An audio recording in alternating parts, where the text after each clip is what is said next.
Gawaing bahay ba kamo? Dapat all equal. Tugon sa panahon ng sakuna? Dapat all equal. Sa kabuhayan at ekonomiya? Abay, dapat all equal. Dahil sa Oxfam, bawat isa ay mahalaga. Sa Oxfam, Dapat all equal. alamin kung paano natin maabot ang patas na bukas para sa lahat sa usapang tatalakay hindi lamang sa ating kaunlaran, kundi maging ang ating mga karapatan, kasarian, kapayapaan at ang kapaligiran. Tutukan ang programang Dapat All Equal ng Oxfam tuwing ika-4 na Miyerkules ng buwan, alas 3 hanggang alas 4 ng hapon, dito sa Veritas 846, ang radyo ng simbahan. Dapat All Equal ng Oxfam. Makinig! Okay, magandang hapon po sa ating mga tagapakinig. Ngayon po ay June 28, 2023. At ito po ang ika-23 episode ng Oxfam Pilipinas, Dapat All Equal. Ito po yung aming programa tuwing ika-4 na Miyerkules ng buwan, alas 3 ng hapon. Ako po ang inyong host, April Abelio Bulanadi, at para sa episode po na ito, naku, mapalad po tayo dahil makakasama po natin sa kauna-unahang pagkakataon yung akin din pong kasama sa Oxfam Pilipinas na si Neil Rojas. Ayan. Maraming salamat, April. At magandang araw po sa inyong lahat. Ako po si Neil, isang Communications Officer sa Oxfam Pilipinas. At ipakilala ko lang quickly yung Oxfam Pilipinas. So kami po ay isang non-government organization na mahigit 30 taon na nagtatrabaho sa Pilipinas kasama ang mga komunidad at mga vulnerableng sektor dito sa ating bansa. Ayan. Happy Pride Month sa iyo, April. Nako, oo nga, nabanggit mo rin yan, no? Happy Pride Month, no, sa iyo, Neil. Nako, mahalaga talaga tong buwan na ito, Neil, no? Dahil bukod sa alam natin, ito yung araw ng ating kalayaan. Nako, buwan din ito na kung saan ipinagdiriwang din po natin yung tinatawag na nating Pride Month, kung saan po ay maigting nating pinapanawagan yung patas na karapatan po para po sa mga kapatid nating LGBT. Isa sa pinakamahalagang misyon po ng Oxfam Pilipinas ay yung ating pagkampanya sa pagkakapantay-pantay po ng lahat at ang pagkakaroon ng patas na oportunidad. Ito rin po yung dahilan kung bakit Dapat All Equal yung title ng ating programa, partner. Yes, tamang-tama ka dyan, April.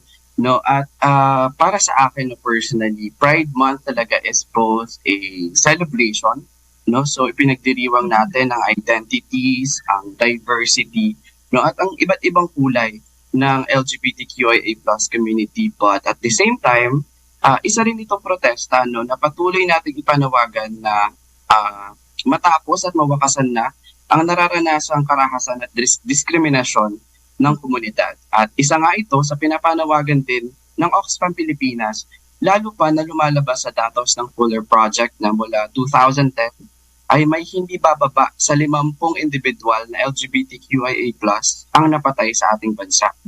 Isa pang nakababahala ay di rin sapat ang mga lokal na ordinansa na nagdalayo na maprotektahan ng mga Pilipino mula sa diskriminasyon base sa kanilang kasarian at sexualidad. So sa kasalukuyan, nasa 15% lamang ng mga Pilipino ang napaprotektahan ng mga lokal na ordinansa sa bansa. Okay, kaya naman po napapanahon na mapag-usapan natin, no, partner, ang issue na yan. Ano-ano nga ba yung mga pagsubok, no, na kinakaharap madalas ng mga LGBT sa bansa?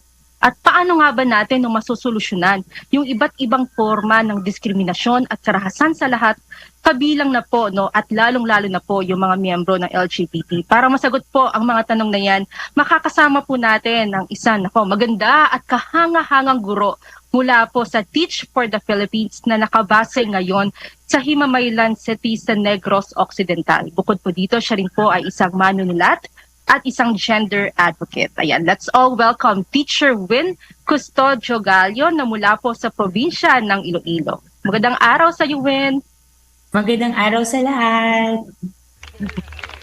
Alright, Hello, happy hello, Pride April. Month. Oo, Yes, nga. happy Pride Month. Ayan, sige Win, isang unang tanong namin sa iyo, no, kamusta ka at ano-ano yung mga pinagkakaabalahan mo sa ngayon? Sabi mo nga, bahagi ako ng Teach for the Philippines at nagtuturo ako ngayon sa Talaban Elementary School dito sa Himamaylan City, Negros Occidental. At ito na yung panghuling buwan ko sa fellowship. Panghuling buwan na. At dahil Pride Month, Meron akong mga engagement. Like sa katunayan nga, uuwi ako ngayong Biyernes sa aking hometown sa Oton, Iloilo para mag-host sa kanilang Pride March at drag lip sync competition. At syempre sa iba't ibang Pride Initiative activities, napakakulay ng June para sa queer community at para sa lahat. At syempre, naghahanap ako ng trabaho dahil last month ko na nga sa Teach for the Philippines. Congratulations, Win, no, sa fellowship mo. At tama ka, no, sobrang kulay ng June para sa mga LGBTQIA+. At makulay din siya in the sense na sobrang busy din ng lahat ng mga tao. No, sige, ang question ko naman, Win, ay bilang isang guro, kamusta yung naging karanasan mo, no, na you're both a teacher and a transgender woman? So baka pwede mo sa amin ikwento at ibahagi, no, kung ano yung mga experiences mo on that. Neil, no, yung teaching journey ko ay napakakulay at kasama na doon ng iba't ibang kulay. Merong black doon, merong gray doon. At unahin muna natin yung rainbow moments ko. Palagi ko silang tinatawag na rainbow moments sapagkat sila yung bibit-bitin ko at aalalahanin ko pagkatapos ng teaching journey here in Talaban Elementary School. Una, nabigyan ako ng oportunidad na maging safe space mismo sa aking mga estudyante at sa aking mga guro.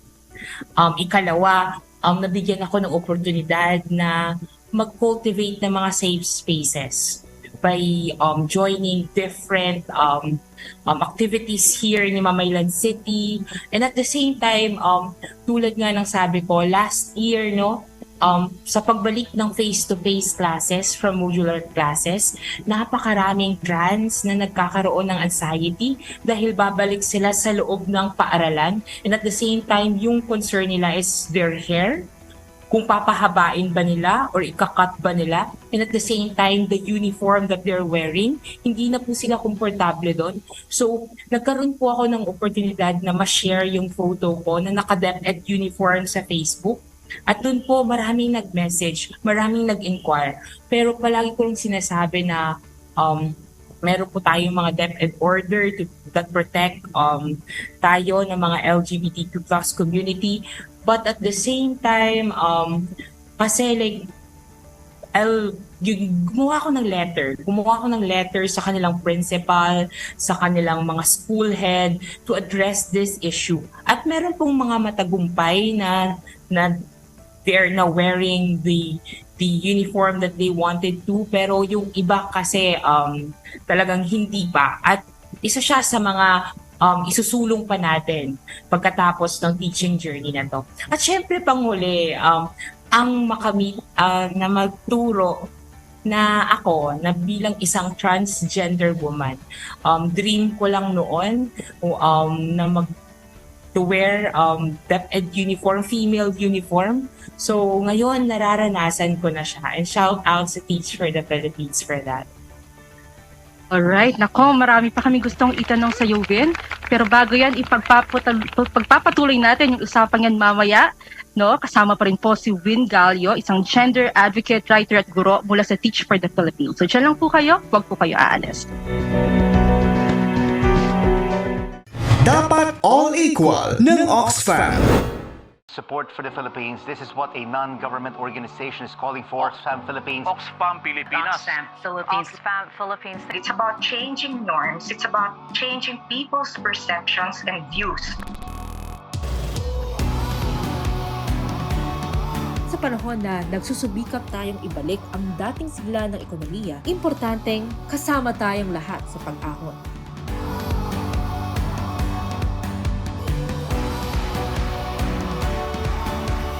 Respect and equality.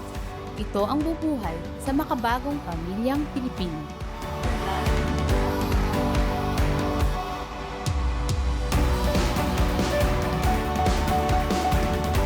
Sa panahon ng mga kalamidad, mahalaga ang pagtutulungan ng mga komunidad upang mapaghandaan ang pananalanta ng mga paparating na bagyo. Kailangan po na meron pa rin rights ng kababaihan. Nasa ating mga kamay ang pagbabago. Suportahan natin ang isa't isa. Anayon mga kabataan sa nayon, patuloy nagtitindig, maghahayag at sisikap. We mentor them. We wanted them to dream for their future.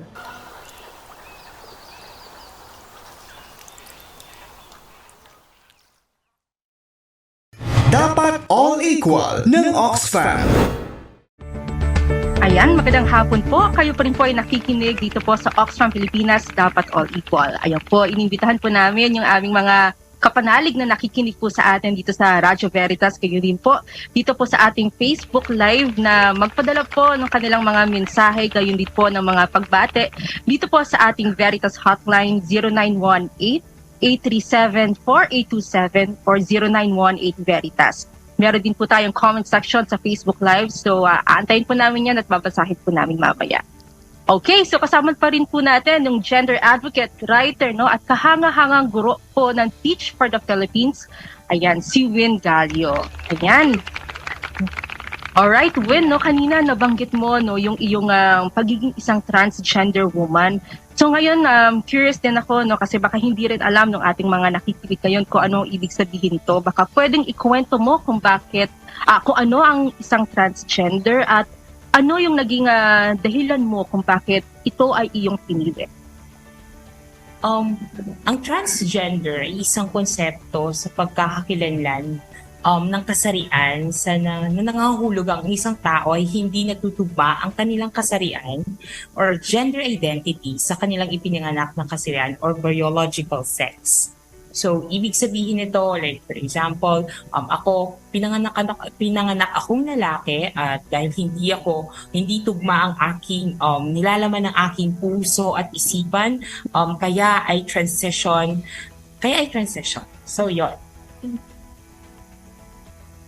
Mo ito ginawa, Win, ano, yung pag-transition to a transgender woman. Baka pwede mo maikwento mo ng kaunti, no, yung pinagdaanan. Last 2019, noong 2019 ako nag-transition. I was, former public school teacher din ako for 3 years bago ako nag-transition. Issue ko siya noon na magpagupit ng buhok. Since college pa. Hindi ko alam kung bakit kapag sinasabi ni mama or ni papa or ng mga teachers ko na kailangan magpagupit ng buhok, palaging nawawala yung self-confidence ko. And then, nung nagtuturo na ako sa isang pampublikong paaralan sa aking hometown, doon ko na-realize na kaya pala ayaw kong magpagupit kasi gusto kong maging tunay na babae. And upon realizing that, nagkaroon na ng lakas ng loob na wag munang magpagupit kasi hindi ako komportable. And at the same time, parang doon na nagsimula yung lahat na nag-hormones ako, pero the sad story there is lumabas ako sa public school.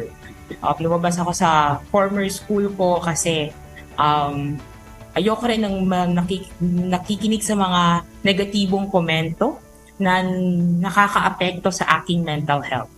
So, yun. Alright, sige Neil, ano yung next question natin para kay Win? Yan, medyo nawala yata sa ating linya si Neil. But ang sunod naming gustong itanong sana sa'yo. Sige Neil, go ahead. Ayan, nandiyan na. Alright, sorry, medyo nawawala yung connection ko. Yes, maraming salamat Win sa pag-share ng experience mo during your transitioning, nung nagta-transition ka. So gusto ko natin balikan quickly kanina, nabanggit mo na bilang isang guro nakapag-provide ka ng safe spaces na para sa mga mag-aaral at medyo lumambot yung puso ko doon kasi feeling ko sa akin sobrang importante na habang lumalaki ang mga estudyante, meron silang nakakausap, meron silang nakakaagapay sa pag-figure out ng identity at ang sexuality nila. So maraming salamat for being that space to your students, no?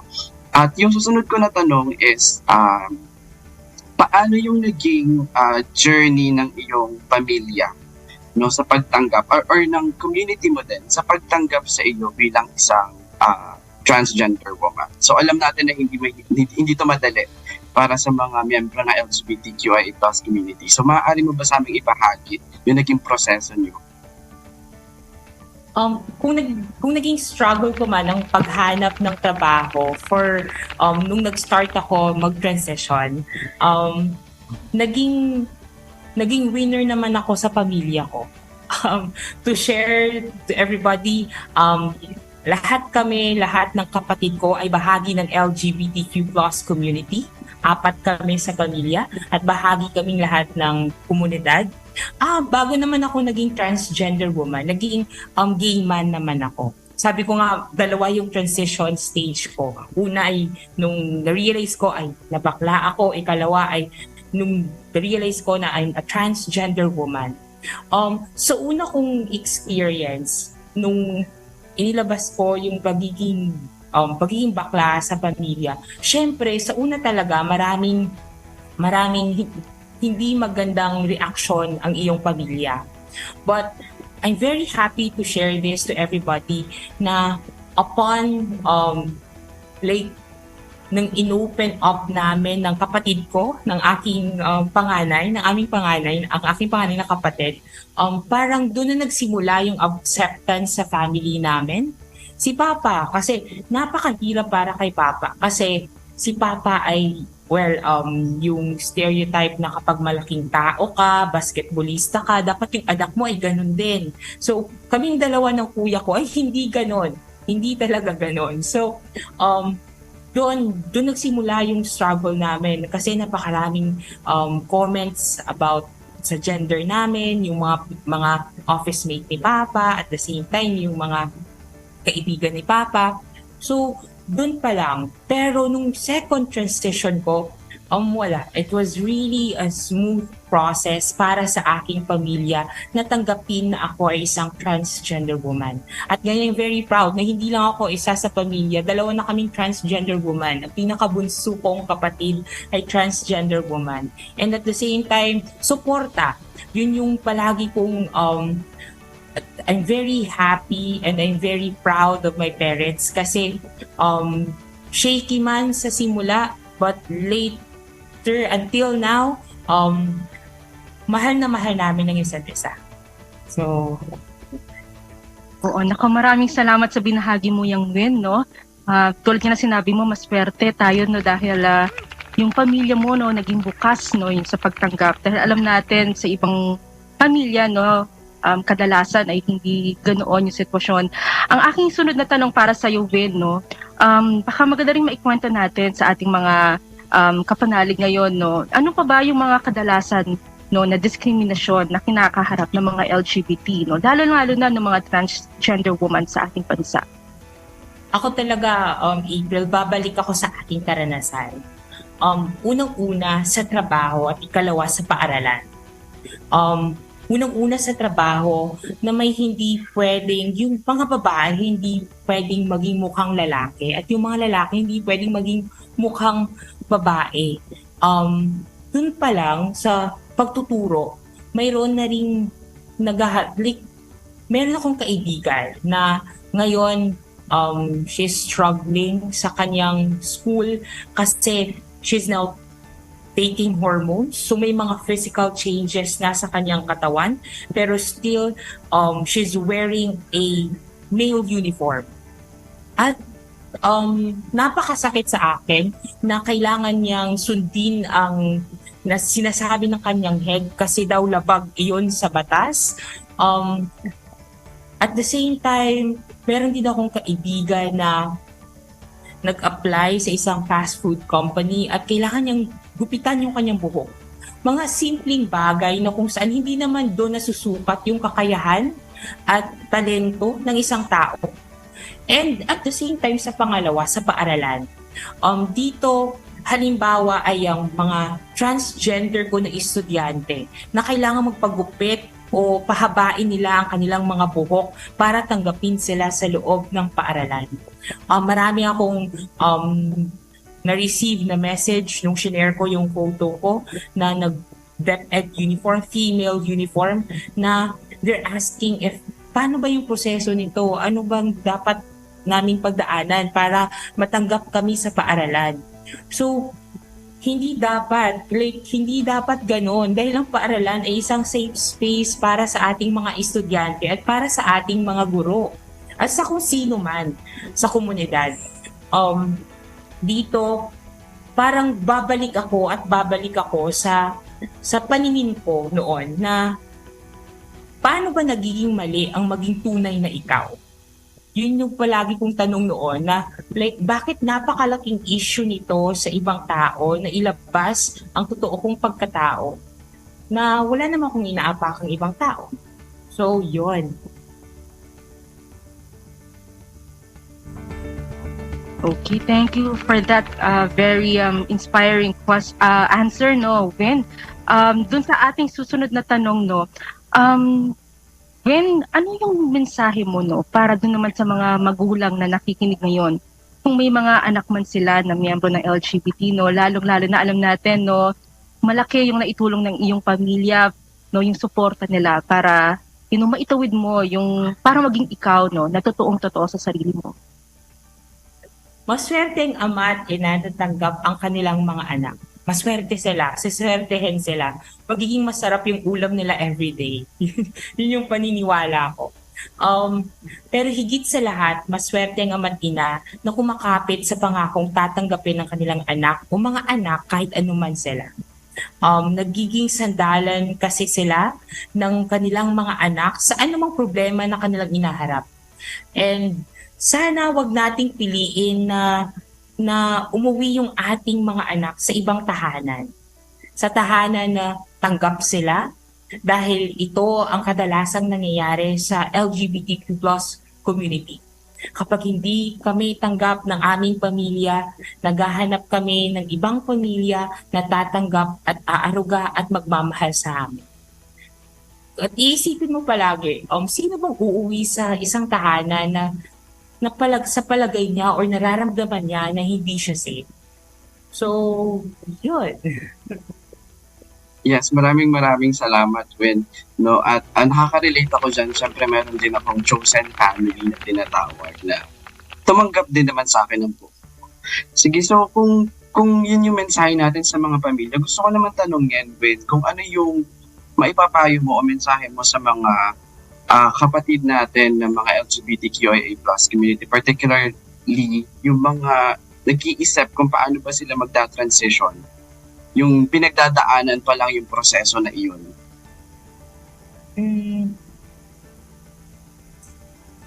Si Winston kasi, may original name. Si Winston, 7 taon niyang inipon ang lahat ng lakas ng loob para maging lubusan siyang masaya sa kung ano siya ngayon. Nakaranas ako ng diskriminasyon sa trabaho, sa paaralan, at doon pinatibay ako. Pero hindi ko sinasabing dapat lahat ng transgender ay maranasan ito. Kung pwede, it will end with me. Okay lang, para mabigyan lang natin ng sapat or isang safe na space yung lahat ng transgender LGBTQ+ community. Kasi sa mga pagkakataon na yon, niniisip ko kasi sa 7 taon na yon na feeling ko pag ako na si Win, feeling ko na ilabas ko na yung my full potential, my best self, na kung saan nababahagi ko na yung gusto kong ibahagi sa komunidad, kung saan nakakatulong ako. And come to think of that, kung yun yung mangyayari. And for my trans sisters, sa mga trans Pinay, sa trans man, at sa bahagi at miyembro ng LGBTQ+ community, isusulong natin to. Isusulong natin na lahat tayo ay magiging safe sa mga lugar dahil deserve natin iyon. Hindi dahil we need to impose it, kundi deserve natin yun. Walang question mark doon, Walang tanong doon. Deserve ng lahat ng tao na safe siya sa lahat ng lugar na kanyang tinatayuan. At nandito ako, at nandito yung lahat ng ali, at the same time yung mga ati nating trans-Pinay, trans-man, na susuporta sa inyong journey.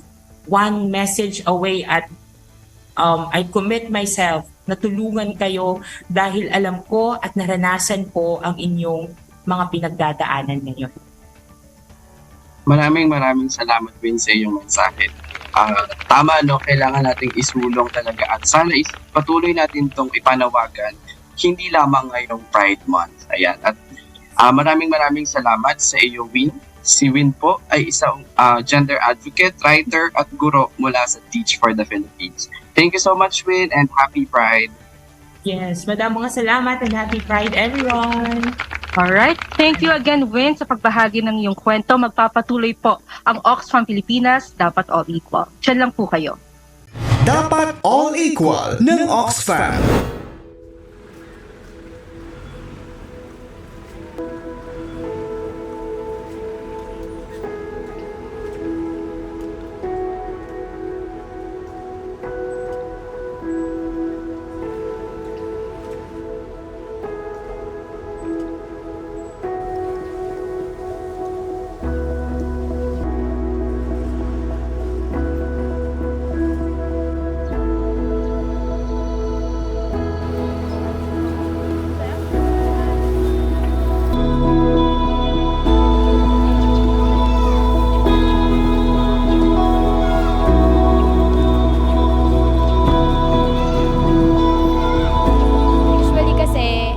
Sa mga lalaki na kapag nakakita sila ng babae na maiksi yung suot, nagka-catcalling na sila, na hindi naman dapat nararanasan ng mga babae. Dapat kasi pantay-pantay tayo kahit saan kasuotan pa man.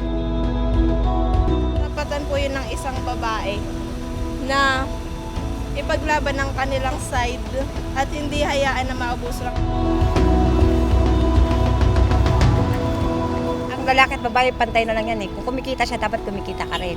Kung malakas siya, dapat malakas ka rin, di ba?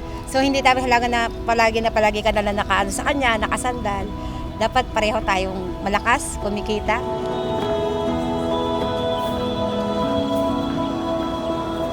Sinulat ko, dapat ginagalang sa kahit saan lugar.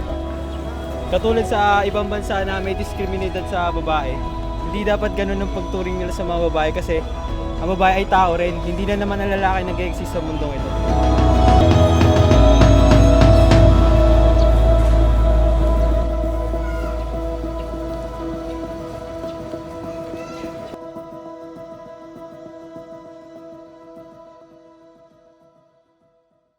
Dapat all equal ng Oxfam.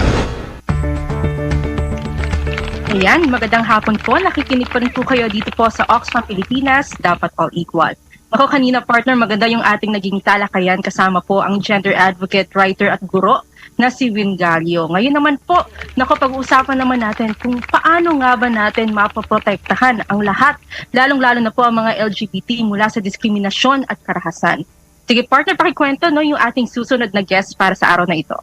Yes, April, ang ating pong susunod na guest para sa ating programa ay mula sa organisasyon na Babaylanes. Ito po ay isang non-profit organization na naglalayon na isulong ang karapatan at pagkakapantay-pantay ng mga LGBTQIA+ sa bansa. Isa po sila sa mga grupo na nagsusulong ng mga panukalang batas na naglalayon na maprotektahan mula sa diskriminasyon at karahasan ang sinuman, particular na rin ang mga LGBTQIA+. Narito po ang Executive Director ng Babaylanes, walang iba kundi si Jap Ignacio. Magandang araw sa iyo, Jap, at Happy Pride! Magandang araw din at Happy Pride, no? Mayroon pa tayong 2 araw para celebrate ng Pride. Ayan. Salamat sa pag-invite. Kamusta, Jap, ang inyong Pride Month sa Babaylanes? Ayan. So ang Pride Month ng Babaylanes, no, isa ito sa mga pinaka-busy na aming na buwan tuwing every year ito, no. At luckily, no, kasama tayo sa mga ilang pag-oorganisa ng mga pinakamalaking kilusan or ng ng celebration ngayong buwan na to. Kasama na dito yung Metro Manila Pride sa Circuit Makati, no. At syempre yung Pride PH dito sa Quezon City. Nung simula rin ng buwan, no, nagkaroon ng mobilisasyon ang Babaylanes kasama ang aming mga partner organizations no, para ipalakasin natin yung pagtawag natin para sa pagpasa ng SOGI Equality Bill. At yan din naman ang gusto nating talakayin ngayong araw. Pero bago yan, Jack, pwede ko pa itanong kung maaari mo ba sa aming ilarawan kung ano-ano ba yung mga forma, itsura ng diskriminasyon at karahasan na nararanasan ng LGBTQIA+ community. Sige. Siguro dagdag na lang to sa mga na-share na kanina ni Win, no? Pero bago ako magkwento ng mga ilang karanasan na aming narinig mula sa mga parte ng LGBTQI community, no? Siguro onting atras lang tayo ng onte at pag-usapan natin bakit nga ba nagkakaroon ng diskriminasyon, no? Most of the time, yung mga tao na nagdi-discriminate ng ng mga LGBTQI people, no, at syempre nagpa-perform din ng violence against these people ay nanggagaling sa kanilang stigma, no? Stigma or pangmamata. Pangmamata or pwede ring mababang pagtingin, no? Mababang pagtingin sa mga kakaibang tao. At syempre para sa kanila, no, kakaiba yung pagkatao ng isang LGBTQI person. So mula doon sa stigma na yon o pangmamatan, doon na nagiging action siya. Nagiging action of discrimination at ng violence, no. Sige, simulan natin siguro, no, ang pagkikwento sa simula ng ating mga buhay na sa bahay. So sa bahay, may mga kwento tayong narinig na syempre may violence ang nararanasan yung mga LGBTQI kids, no, mula sa kanilang magulang, lalo na kapag nalaman or tumataliwas sila sa mga expected na expression mula sa isang boy or mula sa isang girl, no. At iyon ay nagko-continue, no, hanggang sa paaralan. Other than yung pangbubuli, no, ng mga kanilang mga kaklase, meron ding mga educators, no. Hindi naman lahat, marami na tayong mga advocates na mga guro, no. Pero may mga ilan pa rin yung may stigma pa rin, no, or may minamata pa rin nila kapag kakaiba ang isang bata. At hindi lang yun applicable sa mga LGBTQI kids, applicable din siya sa mga iba pang marginalized na groups, no. Kung ikaw ay galing sa isang indigenous group or ikaw ay may disability, no, nagiging subject ka rin to to acts of discrimination and violence sa school. Syempre, may mga kwento tayong narinig, no, na hindi na nagtatapos ng pag-aaral yung ating mga kabataang LGBTQI. At maaari yung mag-translate rin sa limited na opportunities pagdating sa trabaho. So punta naman tayo ngayon sa employment, no? Mga stories of discrimination in employment. Usually, yun na nga sabi ko, no, mas limitado na yung nagiging opportunities for LGBTQI people sa larangan ng pagtatrabaho, no, or sa paggawa. Pero yung mga ilan, no, na nagkakaroon ng opportunity na makapagtrabaho sa formal sector, no, ito yung mga sector na may formal na employment, no, may employee-employer relations, yung setup na ito. Nakaka-experience pa rin sila ng diskriminasyon. Nangyayari ito sa forma ng actually, no, bago pala sila matanggap, nasa subject na tayo sa sa discrimination, no. Compared sa ibang mga marginalized groups, no, doon pa lang sa pag-a-apply o sa recruitment, no, minsan hindi na sila nakakapasok dahil nga sila ay may kakaibang pag-express ng sarili, or sila ay meron lang talagang latent or meron lang talagang stigma yung kanilang recruiter, no, sa mga parte ng LGBTQI community. Sa trabaho, may mga narinig tayong kwento, no. Meron namang mga inclusive na mga workplaces, no. For example, naglalagay sila ng all-gender bathroom. Pero sa paggamit ng all-gender bathroom na to, doon nagkakaroon ng discrimination kasi i-assign nila yung bathroom doon sa basement. Kung ang office mo ay 7th floor at naiihi ka lang, kailangan mong mag-travel ng 10 to 15 minutes para lang i-relieve yung sarili mo, no? So may mga ganun tayong naririnig na kwento. Pumunta naman rin tayo sa usapin ng social services, no? Mga serbisyo na binibigay ng ating gobyerno. Pwede nating i-highlight kasi di ba dumaan tayo sa isang pandemya at umasa tayo sa mga ayuda mula sa ating gobyerno at sa mga civil society organizations, no. Ang pamimigay ng ayuda most of the time, no, ng mga local government units ay base sa pamilya. So isang pamilya, isang ayuda. Ngunit hindi na nire-recognize, no, ng maraming LGU ang isang queer-led na family or isang pamilyang pinapamunuan ng isang LGBTQI person. So most of the time, hindi sila na isasama or hindi sila nakakatanggap ng ayuda mula sa ating gobyerno. At hindi lang sa usapin ng ayuda yung nagiging discrimination na nararanasan ng mga LGBTQI families, no. Kahit sa mga iba pang serbisyong gobyerno, hindi rin nila ito na tatanggap dahil nga sa ating limitadong definition ng pamilya. So, siguro yun muna ang ating mga i-share na ilang snippets of discrimination towards LGBTQI people. Oo, napakaganda, no, Jack, no, yung mga sagot napakalinaw, no, punto by punto, no, mula ipinanganak, no, hanggang sa magtrabaho, nakita natin kung paano talaga na-discriminate yung mga kapatid nating LGBT. Ang sunod naming tanong sa iyo, Jack, bago tayo mag-commercial break, no, paano nga ba makakatulong yung mga batas, no, gaya na lamang nitong SOGIE Equality Bill, para maprotektahan mula sa diskriminasyon at karahasan ang lahat ng tao, no, lalong-lalo na yung ating mga kapatid na LGBT. Ayan. Sige. Actually, no, yung title ng ating show ngayong araw, no, yung Dapat All Equal, yun yung purpose or yun yung vision ng SOGIE Equality Bill, no, na dapat tayo lahat ay equal. Yung SOGIE Equality Bill, no, isa itong batas na nagde-define ano ba yung mga iba't ibang uri ng diskriminasyon at syempre, dapat ipagbawal iyon, no. So ganun siya. So hopefully, no, through the SOGIE Equality Bill, no, kapag nagkaroon na tayo ng batas na nagbabawal ng diskriminasyon on the basis of being LGBTQ or being perceived or mapagkamalang LGBTQI, no, hindi dapat makaranas ng diskriminasyon at dapat lahat ay equal in all aspects of our lives, no. Sige, baka yun muna. Oo, salamat, Jack. No, nako, magpapatuloy po ang ating talakayan. Kasama pa rin po si Jack Ignacio, ang Executive Director po ng Babaylanes. Diyan lang po kayo, wag po kayong aalis.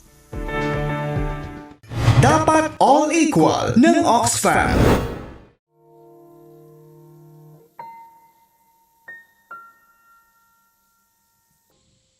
Isang araw, isang batang babaeng nagngangalang Mira ang nakipagkaibigan sa isang magandang paru-parong kulay ube.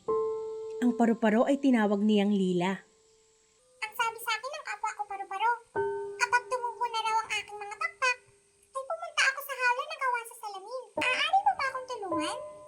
Hindi ko alam kung matutulungan kita, Lila. Pero may kilala ko na maaring makatulong sa'yo. Sinimula ng dalawang magkaibigan ang kanilang paglalakbay. Ngunit hindi inaasahan, biglang may humarang sa kanilang daan. Oh, magandang paru-paro. Akin na lang ang maganda mong pakpak. Biglang lumundag si Unggoy Kolokoy at sinubukang agawin ang mga pakpak ni Lila.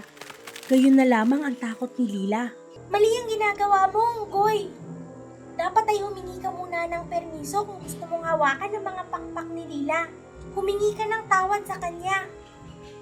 Kaagad na humingi ng tawad si Unggoy Kolokoy. Patawad. Mira, masyado yata tayong naging maraha sa kanya.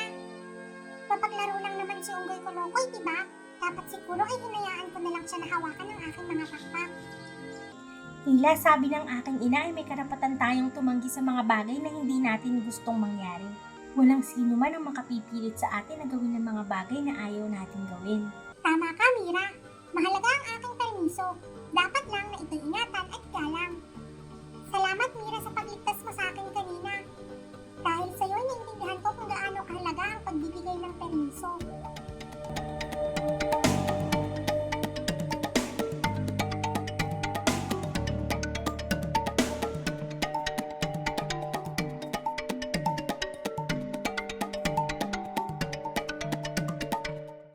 Dapat All Equal ng Oxfam. Alright, magandang hapon po. Nakikinig pa rin po kayo dito po sa Oxfam Pilipinas, Dapat All Equal. Kasama pa rin po natin si Jap Ignacio, ang Executive Director po ng Babaylanes. Pero bago yan, no, batiin muna natin, partner, yung ilan sa mga nanonood at nakikinig sa atin. No. Dito sa may Facebook Live, batiin ko lang si Norberto Capule at si Ronnie Isada mula sa Bacoor, Cavite. Ayan, magandang araw po sa inyo at salamat po sa inyong panonood sa amin. Ayan, maraming salamat, April. So tuloy-tuloy na natin yung discussion, no? Jap, ang susunod namin na tanong, gusto naming malaman kung ano ba yung mga mahalagang provision na nakasaad dito sa bill na ito. Sige. Ang SOGI Equality Bill, no, ay isang anti-discrimination bill. So ibig sabihin, ang layunin nito ay ipagbawal ang mga iba't ibang uri ng diskriminasyon. So yung una kong babanggitin na mahalagang mga provision doon sa SOGI Equality Bill ay yung paglilista ng mga different acts of discrimination. No? So ito yung paglilista ng iba-ibang forma or iba-ibang uri ng diskriminasyon sa eskwelahan, sa lugar ng trabaho, at syempre pati sa mga pampublikong lugar. No? Yun yung isang mahalagang mga provision. Pangalawa siguro ay yung pagbibigay ng SOGI Equality Bill ng usapin ng redress, no? Usapin ng pag-create ng redress mechanism. Saan ba tayo lalapit kapag naka-experience tayo ng discrimination? Ano ba yung magiging proseso ng pag-report ng mga iba't ibang violence and discrimination towards LGBTQI people? At yung pangatlo siguro na gusto kong i-highlight ay yung mga tinatawag nating affirmative action. So, syempre, kung ang isang bill ay masyadong punitive, no, or mapagparusa, na ang i-describe lang natin ay yung kung paano magparusa, no, baka hindi siya maging effective na pagbabago or hindi niya effectively mabago yung ating society, no. Hindi pa rin mawawala yung discrimination. So yung affirmative actions, ito ay mga magiging discussion ng programa na pwedeng gawin ng gobyerno at ng iba't ibang grupo, no, upang questionin ano yung bakit ba mababa ang pagtingin natin sa LGBTQI people. Questionin rin yung or pag-usapan natin paano ba tayo nagkakaiba-iba in terms of our sexuality, no? At dapat lahat yon ay may pantay na pagturing, no? Ilan pa sa mga affirmative action ay yung pag-educate ng iba't ibang local government units at ng mga national government agencies, no, upang mas maging responsive at inclusive yung ating mga magiging programa sa gobyerno. So yun yung tatlo na gusto kong i-highlight na mga provision mula sa ating SOGI Equality Bill. No? Hindi na ako masyadong pumunta sa details, no, kasi baka may mga mabago pa. So, sayang naman yung discussion. Okay, sige, Jap, no. Ako naman yung susunod na magtatanong sa'yo, no. Ilan, no, sa mga kinakabahala ng ilang grupo ay, no, alam natin yan, no, baka maisaligal daw, no. Halimbawa, yung same-sex marriage sa bansa. Sinasabi rin ng ilang grupo, no, na bakit to bibigyan ng special treatment yung mga LGBT. So baka magandang linawin din natin, Jap, no, ano ba talaga yung intensyon ng batas na ito? Sige. To be technical about it, no, meron tayong mga individual rights at meron tayong mga couples rights, no, mga karapatan ng isang tao at yung karapatan ng mga mag-asawa or magnobyo, no, couples rights. Yung usapin ng SOGI Equality Bill, ang pinag-uusapan niya lang all throughout, no, doon sa kabuuan ng ating mahabang bill ngayon, humahaba siya ng humahaba, ay yung usapin ng mga karapatan ng bawat isang tao, no, ng individual rights, na maprotektahan ang bawat isang tao mula sa diskriminasyon at sa karahasan. At syempre, doon sa pangalawang issue, no, yung marriage equality, no, or yung same-sex marriage, no, ibig sabihin, kailangan ng iba pang batas para maging legal ang pagpapakasal ng may parehong kasarian, no. So, yun lang, no. Yun yung gusto nating linawin regarding sa kinakabahala, no, ng ibang tao na baka ito raw ay katulad rin lang ng isang same-sex marriage na batas. Pangalawa, yung usapin ng special treatment. Ang SOGI Equality Bill, no, yung first word niya ay SOGI, no, or SOGI-esque. Sexual orientation, gender identity, gender expression, at sex characteristics. Surprise, surprise, lahat po tayo ay merong sexual orientation. No? Kahit ikaw ay isang straight, ibig sabihin, heterosexual ang iyong sexual orientation. Gender identity, nakikita mo ba yung sarili mo bilang lalaki or babae? Or pareho, or hindi pareho, no? Gender expression, gaano ka ba ka-barako? Or gaano ka ba kayumi, no? Yun yung usapin na yon. At sex characteristics, yung mga biological traits or mga katangiang pang-biological ng isang tao na related sa pagiging babae at pagiging lalaki. So lahat tayo may ganon, diba? Meron tayong SOGIESC, SOGIESC. So ibig sabihin, kung ang SOGI Equality Bill ay magpo-prohibit or magbabawal ng diskriminasyon on the basis of SOGI, ibig sabihin lahat tayo mapoprotektahan ng batas na ito. Additionally, no, sabi ko kanina, no, nung sa simula ng ating etong part na ito, no, most of the time yung experience ng discrimination, no, ay base sa perceive or yung napagkamalang SOGIES ng isang tao. So kahit ikaw ay isang straight na tao na napagkamalan kang bakla or napagkamalan kang tomboy, maaaring ma-discriminate ka, no? Dahil lang kakaiba yung expression mo or that day nagising ka at feeling mo mas feminine ka that day, no? Pwede kang maging subject to discrimination. So kapag meron na tayong SOGI Equality Bill, hindi na yun mangyayari sa kahit kanino man, straight man, or LGBTQI, no? So, yun po. Alright, so malinaw, no, ang mensahe natin, Jack, no, ang punto po ng batas na ito ay para siguruhin, no, na mawakasan po yung diskriminasyon, no, at karahasan, no, sa lahat, no, ng tao na base po doon sa kanilang kasarian. Sige, Neil, itanong natin yung susunod nating tanong para kay Jack. Yes, maraming salamat, Jack, sa mga paglilinaw, no. At yung susunod namin na katanungan at mainit na usapin, no, na kakapasa lang no bill sa House recently.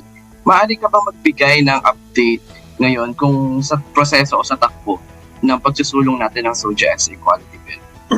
Sige. Para sa mga hindi pa pamilyar, no, kung paano nagiging batas ang isang bill, no, how a bill becomes a law, no, siya ay dadaan sa 3 readings sa ating Kongreso, no, sa lower house at sa Senado. After nun, saka tayo magkakaroon ng proseso para pagtagpuin yung SOGI Equality Bill na galing sa lower house at yung SOGI Equality Bill na galing sa Senado bago siya ibigay sa presidente upang pirmahan or to be signed into law, no?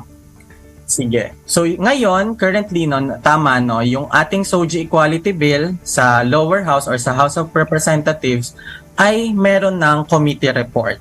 Ibig sabihin, yung komite na humawak ng SOGI Equality Bill ay naipagsama-sama na yung iba't ibang final na SOGI Equality Bill. So meron na tayong isang version mula sa House of Representatives. Sa Senado, noong Disyembre 2022, no, nagkaroon na rin tayo ng committee report. Nirelease ito ng Committee on Women, Children, Family Relations and Gender Equality. Basta mahaba yung title sa sa Senate. Pero yon, meron na rin committee report, ngunit binalik ito, no, or inilipat siya ng committee after i-present ni ng ating champion sa Senado na si Senator Risa Hontiveros. Ibinalik ito sa committee level ulit. So ibig sabihin, dapat pag-uusapan na siya sa Senate floor, ipeplenaryo na siya, ngunit ibinalik ito naman sa committee level at sa ibang committee. At yung committee na yon ay yung Committee on Rules na pinapangunahan ni Senator Joel Villanueva. So hopefully, no, sa ating panawagan na i-release na siya at pag-usapan kung meron pa tayong mga contentions or meron tayong gustong baguhin sa ating current version, ay pag-usapan na siya doon sa plenaryo, no, sa Senate floor.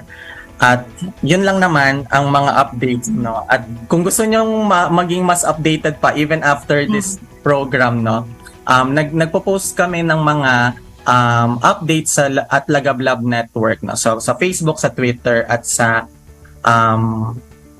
Instagram, no? Lagablab Network. Ayan, sige pa. Okay, sige, Jap, no, bilang panghuling dalawang tanong namin sa iyo, no, mabilis na lang siguro na sagot ito, Jap, bago tayo magtapos ng 4 o'clock. Ano yung iyong panawagan, no, sa ating mga mababatas, no, na patungkol pa rin dito sa ating advokasya, no, na maayos sa batas nga itong bill na naglalayong mawakasan yung diskriminasyon at karahasan sa mga LGBT? Sige. Tulad ng nasabi ko, no, ang bilang parte ng Lagablab Network, yung Babaylanes, no, ang panawagan talaga namin ay pag-usapan na siya sa floor. Marami ang nakaka-experience ng discrimination at maaaring mag-transform pa nga sa karahasan or violence, no, every time na de-delay natin yung pagpasa ng batas na ito. So hopefully, no, wag na nating i-delay pa further, no, yung ating pagkakaroon ng isang equality bill, ng isang batas para sa pagkakapantay-pantay. Yun ang aking message sa ating mga mambabatas. Thank you so much, Jap. Ayan, yung last question naman namin, ano yung mensahe mo para sa mga kababayan natin ngayon na maaaring iba pa yung pagtingin pa rin, no, sa LGBTQIA+ community? Sige. Ang aking message siguro, no, most likely than not, no, lahat tayo ay may kaibigan or kapamilya na parte ng LGBTQI. So, siguro ang una kong message ay pakinggan natin, no, ano ba yung mga kwento nila, yung mga pinagdadaanan nilang kahirapan or challenges, no, sa buhay upang mas maintindihan natin kung bakit ba kami nakikipaglaban or bakit ba natin pinaglalaban yung batas na SOGIE Equality Bill. Pangalawa rin, no, siguro dapat mas maging reflective or reflexive tayo. Tingnan natin saan ba nanggagaling yung mababa kong pagtingin sa mga LGBTQI people. Ito ba ay dapat pang manatili sa aking paniniwala or dapat baguhin ko na siya? At hopefully, no, kung nakinig na tayo sa mga kwento ng ating mga kapatid at kaibigan na LGBTQI, ang sagot natin doon sa tanong na yun ay dapat mabago siya. So, kahit na magkaroon tayo ng batas, kung hindi nagbabago yung paniniwala ng mga miyembro ng ating komunidad, ng ating bansa, no, hindi rin magkakaroon ng tunay na pagkakapantay-pantay sa ating sa Pilipinas, no.